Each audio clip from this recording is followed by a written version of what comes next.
रात के लगभग 10 बजे थे। चारों तरफ सन्नाटा था। ठंडी हवा बह रही थी और दूर से सिर्फ एक ही आवाज आ रही थी, राम नाम सत्य है। कुछ लोग एक शव को कंधे पर लेकर शमशान की ओर बढ़ रहे थे। आसमान में आधा चांद था और उस रात एक छोटा लड़का भी उस शव यात्रा में शामिल था। उसका नाम था रवि। ये उसकी जिंदगी का पहला अनुभव था, शमशान, चिता, मृत्यु। जब शव को चिता पर रखा गया तो उसने देखा एक बुजुर्ग व्यक्ति लकड़ियों के ऊपर कुछ लगा रहे थे। वो पास गया और पूछा, दादाजी ये क्या लगा रहे हो?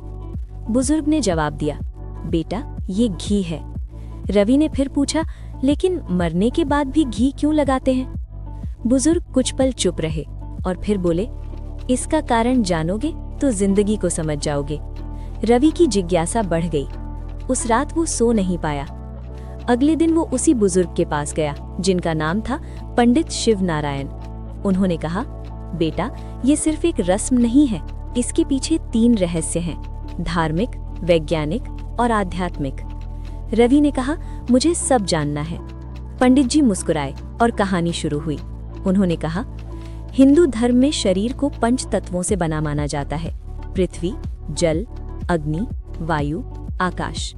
मृत्यु के बाद शरीर को अग्नि को समर्पित किया जाता है ताकि वो फिर से प्रकृति में मिल जाए। लेकिन यहाँ घी का क्या काम है? पंडित जी बोले, घी को सबसे शुद्ध पदार्थ माना जाता है। ये सात्विक होता है। जब इसे अग्नि में अर्पित किया जाता है तो अग्नि को शक्ति मिलती है और मान्यता है, मजबूत अग्नि बराबर तेजी से शरीर का विलय बराबर आत्मा की शीघ्र मुक्ति। रवि ध्यान से सुन रहा था, लेकिन कहानी अभी बाकी थी। पंडित जी ने कहा, अब मैं तुम्हें असली कारण बताता हूँ। उन्होंने समझाया, मानव शरीर में लगभग 60-70% पानी होता है। जब शरीर को जलाया जाता है तो ये नमी आग को धीमा कर देती है। यदि घी न लगाया जाए तो चिता को जलने में बहुत समय लगता है। घी क्या करता है? ये ज्वलनशील होता है, आग को स्थिर रखता है, शरीर को पूरी तरह जलने में मदद करता है, लकड़ी की खपत कम करता है। पुराने समय में जंगल सीमित थे, इसलिए घी का उपयोग एक व्यावहारिक समाधान भी था। रवि हैरान था। उसे लगा था कि ये सिर्फ अंधविश्वास है, लेकिन अभी सबसे बड़ा रहस्य बाकी था। कुछ दिनों बाद पंडित जी रवि को शमशान ले गए। उन्होंने कहा, ये जगह डरने की नहीं, समझने की है। एक चिता जल रही थी, लपटें उठ रही थीं, और जब परिजन ने घी डाला तो आग अचानक तेज हो गई। पंडित जी बोले, देखा, घी सिर्फ आग नहीं बढ़ाता, ये एक प्रतीक है। रवि ने पूछा, किसका? उन्होंने कहा, अंतिम प्रेम का। जब परिवार घी अर्पित करता है तो वो कहता है, हम तुम्हें सम्मान के साथ विदा कर रहे हैं। पंडित जी ने धीरे से कहा, शरीर मिटता है, आत्मा नहीं। आध्यात्मिक मान्यता के अनुसार मृत्यु के बाद आत्मा कुछ समय तक शरीर से जुड़ी रहती है। यदि शरीर जल्दी 5 तत्वों में मिल जाए तो आत्मा को आगे बढ़ने में आसानी होती है। घी को सत्व गुण से जुड़ा माना जाता है। ये वातावरण को शांत करता है और माना जाता है कि इससे आत्मा की यात्रा सरल होती है।